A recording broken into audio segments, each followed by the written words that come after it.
สมันเกิดเสมอกันอยู่พี่น้องเลยอันนี้บอกไปเลยภายน้ำไปตาไปเลยพี่น้องบอกไปส้มเสียงกันในน้ำเมืองเจ้าภาพเมืองปากสันติโรนน้ำปากตอนนี้ตะไคร้มัวไปได้เปิดกันมาส่วนว่าจะพอสายผู้ลวงน้ำละ2 สนามเก็บใส่สนามมามีทีมาติดมือมาเบิ่งมาลองนี่จะทิ้งใส่เมืองปากสันได้หรือบ่ได้บ่ฮู้แต่ว่าไปเซ็นหนังสือเอาเมียนี่คือสิยากแล้วว่าเสียลองนี่พอตอนนี้เจ้าพ่อสายผู้หลวงเริ่มตีแฮกแซงหนีแบบสบายหนีแบบตะเลิดเปิดเปิงแล้วพี่น้องเอ้ยเอาสิหนีไปใส่ท่าคอยก้อนเด้อ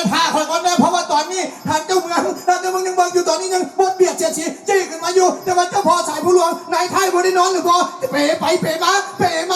แต่ว่ายังนำหน้าอยู่ตอนนี้เจ้าพ่อสายผู้หลวงตีแฮงแซงแล้วแสงได้แสงไปเจ้าพ่อสายผู้หลวงจะหนีนั้นรอดปลอดภัยจะหนีนั้นบ่รอดปลอดภัยสำหรับองค์การปกครองเมืองปีจีขึ้นมา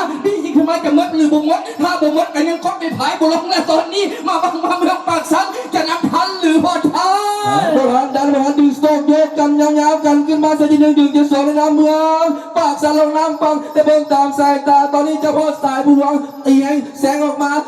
าอีก3 เมตรจะเข้าเส้นชัยมาเบิ่งว่าเมืองปากสันมาจากไหนจะมีแหงตีได้หรือบ่ได้เอาแล้วยังอีกประมาณ20 เมตรเจ้าพ่อสายผู้หลวงก็หิ้วเมืองปากสันไหลเข้าเส้นชัย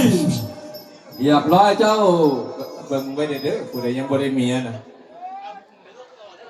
สีพายเมืองปากสันผู้ใดโสดไปเซ็นเอกสารเอาเมียนี่ระวังโลดบ่ดี